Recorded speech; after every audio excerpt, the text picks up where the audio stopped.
Hi, welcome to Neuroverse, a podcast hosted by Carolina and Clara, where we discuss all matters from neuroscience to philosophy and beyond.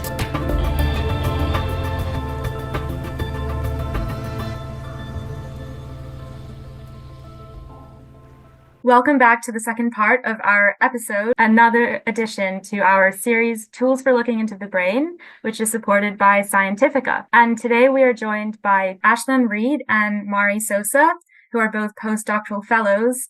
And in the previous episode with them, we talked about their research journeys, how they became interested in the field of neuroscience, as well as the techniques that they're using.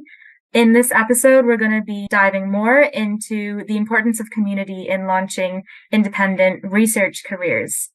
So following up from what we were just talking about with challenges that you have faced in your research careers so far and advice that you would give for people who are starting their research careers, could you tell us a little bit more about how community has been important for you in aiding your research journeys?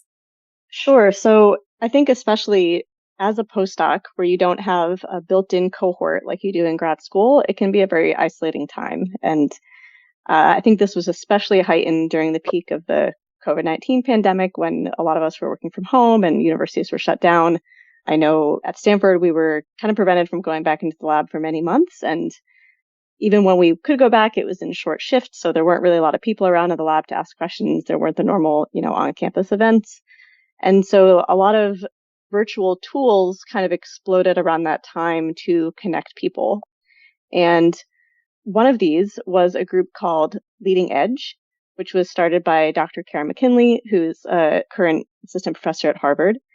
And this really centered around the idea of being a grassroots initiative for supporting especially women and non-binary scientists to navigate the career path in academia and build community. In the last episode, we talked a little bit about how finding a PhD lab that you can feel supported and you can feel free to ask other people questions, especially about challenges that you're facing.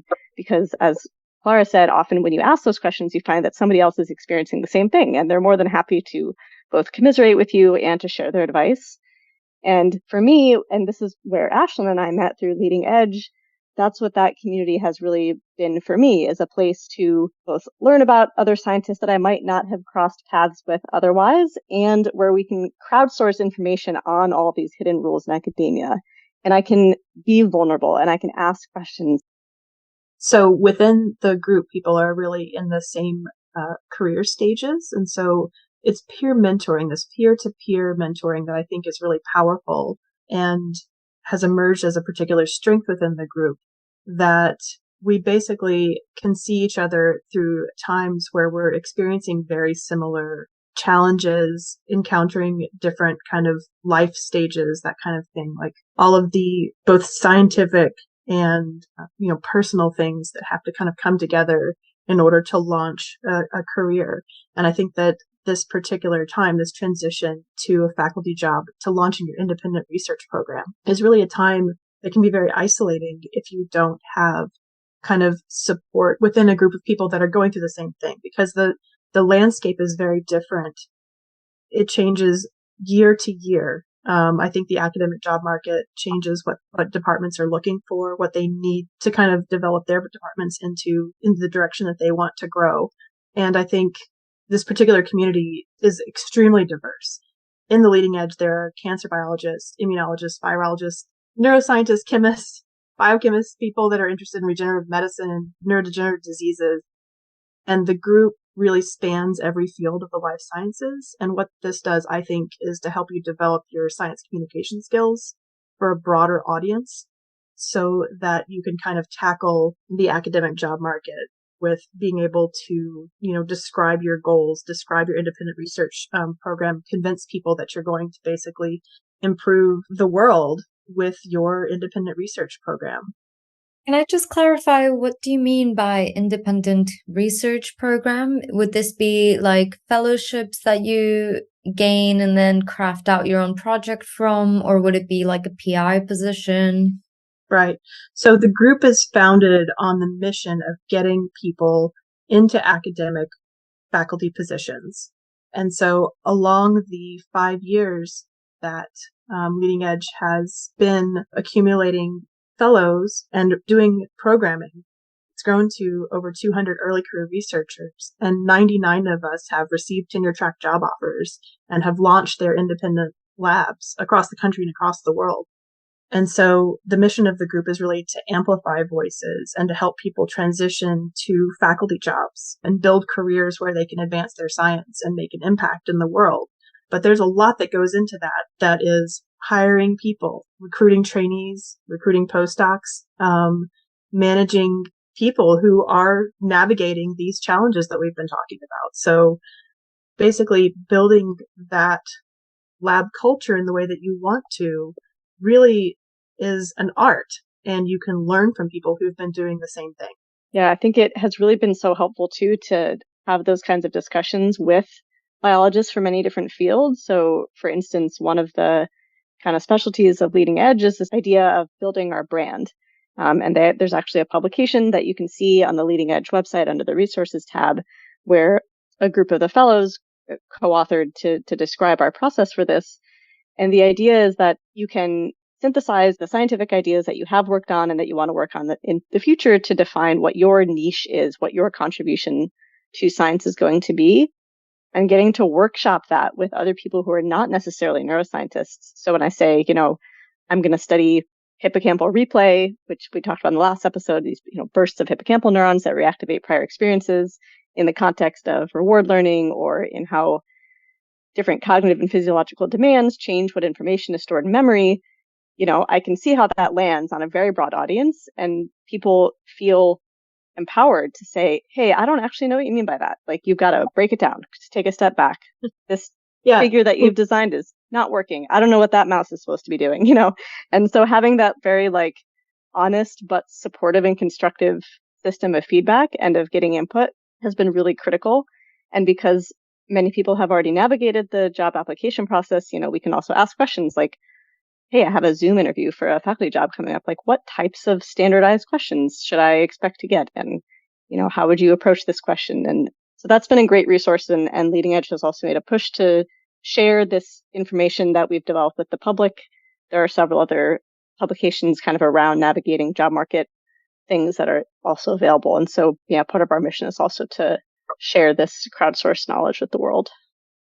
It sounds like there's quite a lot of emphasis on gaining skills that you might otherwise not have opportunities to develop, like science communication and management of people, which I think a lot of people in academia are aware is kind of a skill that no one has ever really taught. Yeah, absolutely. So yeah, it sounds really amazing that people have this sort of growth mindset attitude within the community. On that note, and in terms of gaining independent faculty positions or independence in academia, what are the key skills that you think you should look to develop in academia?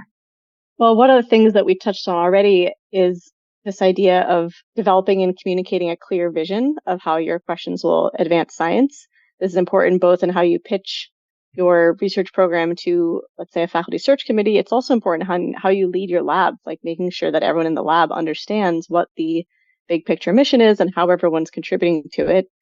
As you mentioned, the ability to manage people is also incredibly critical. And so I would encourage anyone who wants this job of being a lab leader to take some mentorship training. I was very fortunate at UCSF to benefit from the Office of Career and Professional Development. There's a kind of inclusive mentorship workshop series that they have that explains, how to identify what your different roles are as a supervisor, meaning facilitating the trainee's execution of some shared goal that you have versus your mentor, which is facilitating their growth as a human and a scientist and getting them to the next step. It talks about how to set expectations really clearly and communicate both your preferred learning and working styles and understand what their learning and working style is so that you can adapt. And I think these are things that we, as you said, we often aren't trained to do in our scientific training. We're trained to run the experiments and analyze the data and write papers. But being an effective mentor is a really, really important part of, both just promoting healthy work culture in academia, which I think is also a goal of Leading Edge, and it's an important part of getting science done. So I think finding ways to gain those experiences, whether it's with mentees that you're working with in the lab or whether through teaching, and going to certain training on these types of things is really important. So you mentioned it's a peer-to-peer mentoring scheme, but there are over 200 of you in the program, right? So how do you organize yourselves? Is there any type of hierarchy, like say like a PI advising postdoc, or how do you group yourselves? We generally build panels that have a particular goal in mind, whether it's a discussion about performing your chalk talk, designing your chalk talk, that kind of thing. Some of the unspoken rules, as Mari was saying, that you actually can ask about the expectations during your chalk talk. Basically, the search committee wants to see you just come in and crush it. They want you to succeed at that point. They've invited you in, so they want to help you basically do the best that you can and present your plans in the best way. Really, hone the most efficient, exciting explanation, present it to them, all the things that they want to know about. So does a particular department want to know what your first R01 will be? That's, aims design and presenting preliminary information and kind of building an argument that way. Or do they want to see a giant vision kind of 10-year plan where how are you going to impact the field? What is your tenure package going to look like? What's your seminar going to be 5 or 10 years from now? And so it's actually allowed to ask those things. So when we're building the panels, we try to put in people who've been on the chair of the search committee before, with people that have kind of navigated different types of faculty searches. It depends if you're going to an engineering department. It depends on if you're going to a neuroscience department, cell biology, or just a biology in general. So I think that is a place where the diversity of the community really plays a big role in making sure that you can communicate your science to a broad audience and kind of pick up on the signals, or at least ask for the signals, know that it's okay to ask so that you can present your science in the best possible way.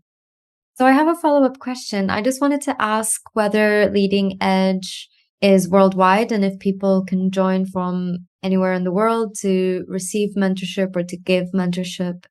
So I think the grand total right now is 84 institutions across the world.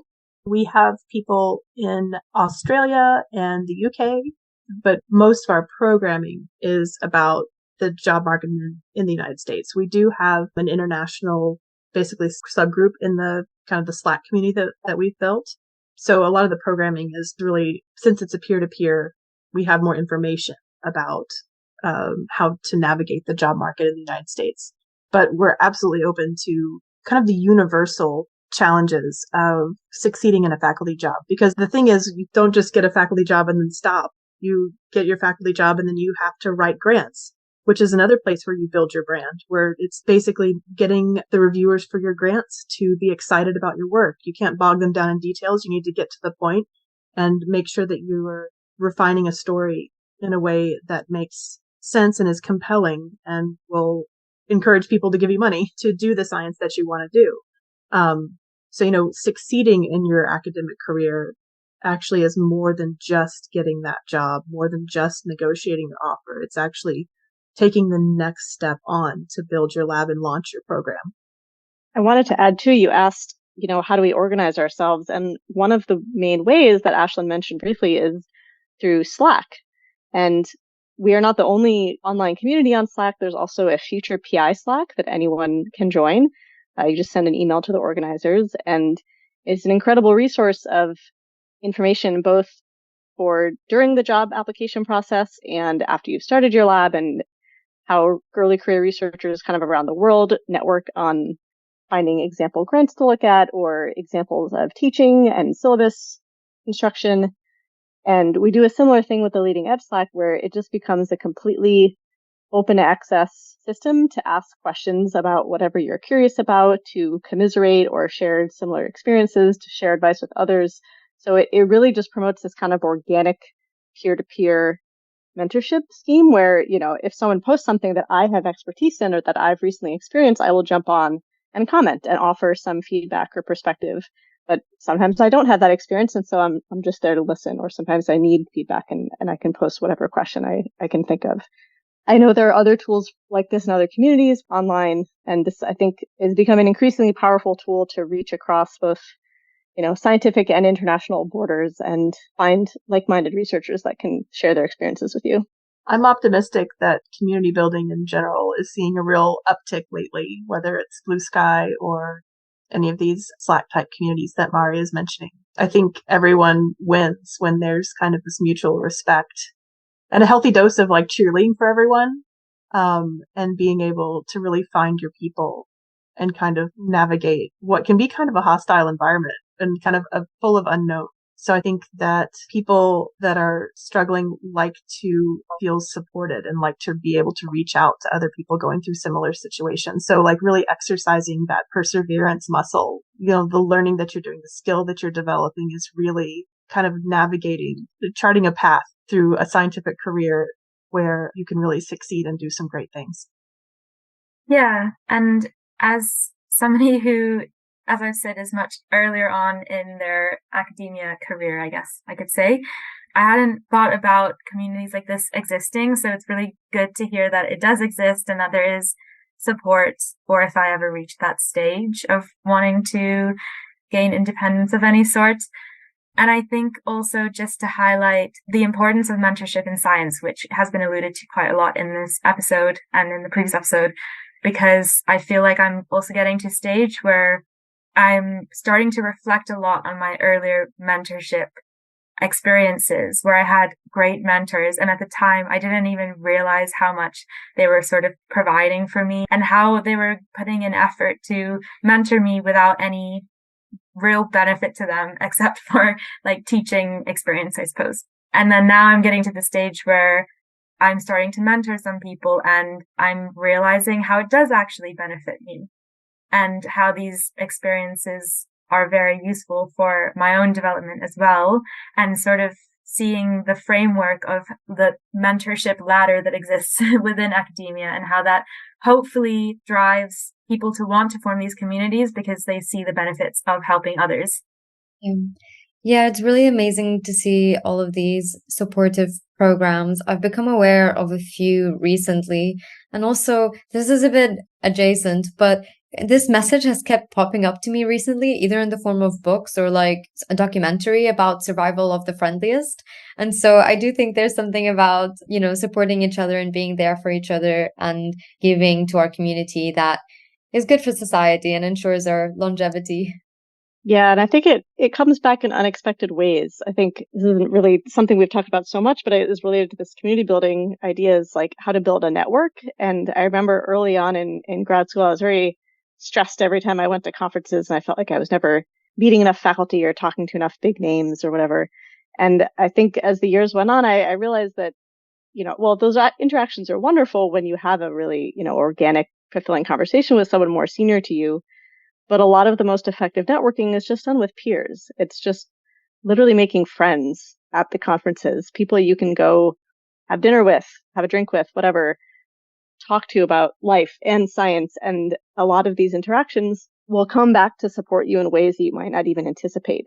I co-wrote a review paper with someone that I met at a conference where we never had any, original intention of becoming scientific collaborators, but it just organically happened later that we like talking to each other a lot. Let's just write a paper together. Why not? And so I think that survival of the friendliest, approaching these interactions from a very human place and kind of paying forward the positive mentorship and support experiences that you've had will ultimately benefit you just because both they are enjoyable and they uplift you and make life better, and in ways that you can't, fully anticipate later on. You definitely encapsulated it all there. And to sort of shift gears slightly, I also just wanted to ask if you could share some advice about how to actually integrate your research experiences and your major interests into plans for a future independent research program, especially because, Ashlan, you mentioned that different fields, they move in time and different subtopics or subfields and techniques are valued more depending on time. So how do you sort of balance that? Like what is being seeked out in a faculty position versus your own passion and interests? Well, I'd say that your passion and interests are going to shine through. And that, as we've been told from our leading edge colleagues, is one of the main things that, let's say, a faculty search committee is looking for, is how enthusiastic you are about your research and whether you're going to be a fun colleague to talk to and have around. And so I think if there's something you're passionate about, you should absolutely latch onto that. I mean, you can take my advice with a grain of salt because I've not landed a faculty job yet. So maybe check back in with me in like a year and I'll let you know how this went. But I think this is a tricky, it is a tricky process because you're sort of expected to build on everything you've done during your PhD and postdoc, but also carve out a niche that is relatively unexplored, that's different from exactly what your other advisors have worked on and from what other people in the field are working on. And while there is kind of an unlimited amount for us to learn about the brain, that realm of unexplored niche is not necessarily very big, especially if you're in a very crowded field like I am studying the hippocampus. So I would pay attention to what excites you and makes you most curious in your day-to-day life. And if a question pops up, even something that doesn't originally seem related to whatever topic you're working on in the lab, write it down. One of the best pieces of advice I got, is to have an ideas journal. Just every time you think of an experiment, whether it's while you're sitting in a seminar, watching your mice behave, every time you think of something that is like, oh, that would be really cool to do, even if you don't really ever plan to do it, or you don't think it's related to your research, or it's using a technique that you haven't learned yet, write it down and come back to that document later, and a theme might emerge. And I think one of the most exciting things about developing a research program that I'm, now including my applications is that I can pitch whatever exciting ideas I would want my lab to do. They don't have to be things that I've already done. They don't have to be things that I already even know how to do, because some of this could be done via collaborations, or like I said in the last episode, I feel confident that I can learn it, even if I haven't necessarily done it yet. And I know how to read the literature and know what pieces of information I might need to learn about a new field before I move into it. So I think building it around your passion and keeping a record of your ideas so that you can kind of streamline that into some topic later is one way to approach it. I think genuine excitement by your topic is also very important. I think that we're trained to just be naturally inquisitive, and what interests you is going to interest somebody else. It interests you for a reason. And I think if you can stay true to that kind of interest, it doesn't matter if it's particularly popular at the time. Maybe you will be the person who comes up with this new use for a technique and you bring it back into the limelight again. There are an infinite number of novel questions, and for each scientific advance, like, okay, if this happens, if this works out, if we understand this, what's the next question? What's the next step? How can I advance past this? And I think that being able to kind of put your science in a context where you can grow it beyond, your first ideas, just like Mari said, like maybe this idea that you have that you jotted down in your journal in some unanticipated way comes back down the road, and you're like, oh, I could approach this using like this other viewpoint. I could reach out and learn how to learn again. I could learn how to do this other technique. I could learn how to bring in this other expertise via collaboration or that kind of thing. To me, there's no need to really change what you're interested in according to what somebody else wants to see. This is the great thing about science, is that you're independent. You get to choose what you want to be interested in. You get to choose what you want to build your program to look at. You get to hire people that have expertise in this particular approach and not that. Or you get to kind of dynamically explore the questions that genuinely interest you. I think that's wonderful advice. And regardless of whether or not it works, I like it because it's very inspiring. Yes, it's such a wonderful perspective, and it is exactly what makes science so worth it and interesting, because unlike any other job, you do just get to explore and do whatever you want as long as you do the research and pitch it. Hopefully someone will fund you, and then you get to just have fun and explore your own ideas. Yeah. And also the emphasis on keeping an open mind, like the idea of an idea journal for coming up with scientific questions is such a good one. And I had never thought of that before, so I'm definitely going to take that into account. But I think like as I progress from just undergrad to PhD, I already see my mind sort of closing in a funny way, because when I was an undergrad, it seemed like everything was possible and I didn't have to kind of define myself based on what research I'm doing. And then as I go more into it and you start working in other labs, you sort of start adopting other people's ideas. And so to keep expanding your mind, going to different seminars, even if they're not related to your research topic, talking to different people, which I am in an extremely privileged position to be able to do through Neuroverse. Yeah, that all helps to make it seem again like anything is possible. And in terms of linking your own innate passion, which may never change, but linking it with things that you may not have formed connections with before. I really like the idea of that in kind of driving you forward in the world of academia.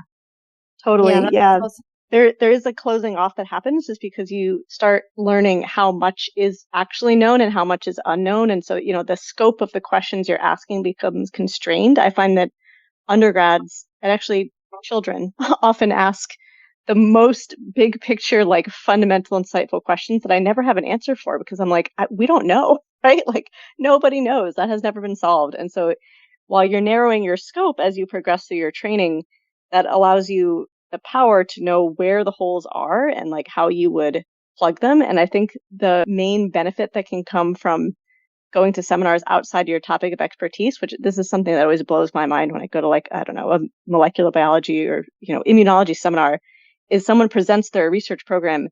And then I'm always like, wait, we didn't know that? Like, that seems like such a fundamental thing. Something that Ashlan said in the previous episode about her work on epilepsy, that how does a brain maintain its normal function when there's all of this aberrant activity going on that should be wiring neurons together? When she said that to me, I was like, wow, I'm a neuroscientist and electrophysiologist. I had never thought of that question.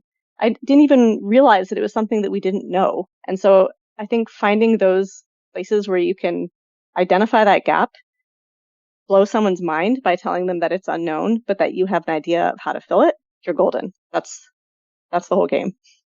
I think maybe that also highlights that the ability to ask questions is a key skill, because it speaks to, being inquisitive, but also even if you had your own lab, you need to be able to continuously find new questions within the research that you're doing, right?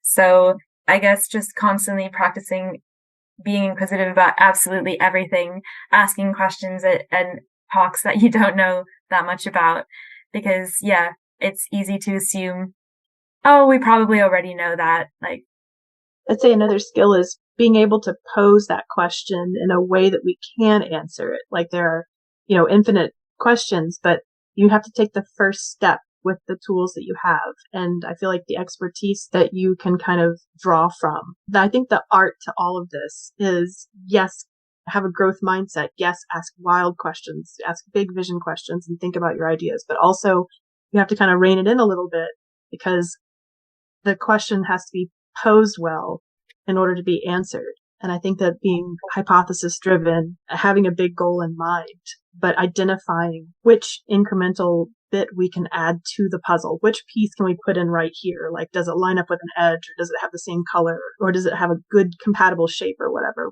What piece to this puzzle can we put in next? I think identifying that is really the goal among people that are leading.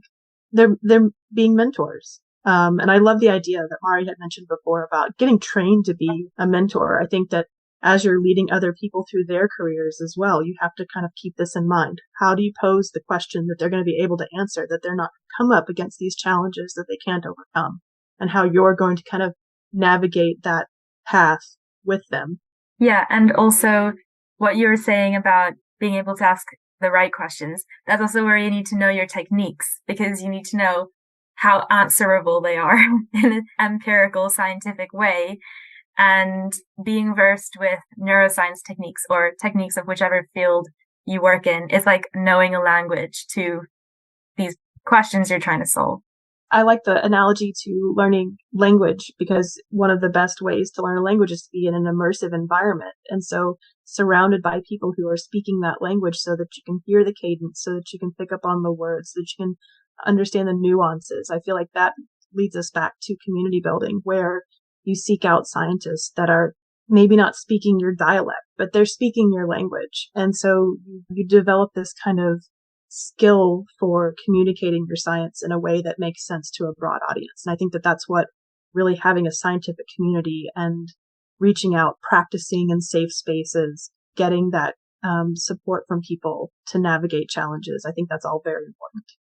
Yes, so well put. I really like the language analogy. Yeah. I was just reflecting on how, like, I didn't used to know the language. Like, I didn't used to know the tools that are available. And now the discussions I find the most interesting with my lab are when we are discussing something that has never been shown that is fundamental. And we realize it's because there aren't the tools to find it. And then we start trying to brainstorm, like, okay, what tools could you use to actually get at that question? And then you realize how challenging it is. But that brainstorming is what I find so fun. Yeah. I used to not speak biology. I was just saying I did biochemistry for my undergrad, and then I did neuroscience for my master's. And even though it's still like biology, I also felt like there was a very big jump in terms of the language for me. So yeah, I can definitely relate to changing fields and then having to relearn all the language. Totally. Every time you change anything, like even going from like ephys to optical imaging, the person who was teaching me would, walked through the whole light path on the rig, and I was like, wait, I have to understand optical physics to do this? Yeah. What? But it's, then you learn it. It's all just experience, coming back to what we said earlier. Yeah. And now there are things that I find intuitive about it that I can't believe that I have come that far. Great. So yeah, I think that's a perfect place to wrap up this episode. And thank you so much, Ashlan and Mari, for joining us today. And it's been such an honor to have a front seat in this conversation and gain all of this advice from both of your long research journeys up until this point. It's been a real pleasure. Yeah, it's been a real honor and pleasure. Really enjoyed it. It's been so insightful. Thank you for all of your advice. If you enjoyed the episode as much as we did, and be sure to follow us on social media at neuroverse_pod and check out our website, neuroversepod.com, for all of our resources for our episodes. I'll link Leading Edge's website and some other resources from today's episode on our website. This episode is part of our mini-series Tools for Looking into the Brain, which is sponsored by Scientifica, one of the leading producers of state-of-the-art electrophysiology and imaging tools. In addition to leading equipment and comprehensive support, Scientifica hosts an extensive resource center which is full of a wide range of blogs, videos, case studies, and much more.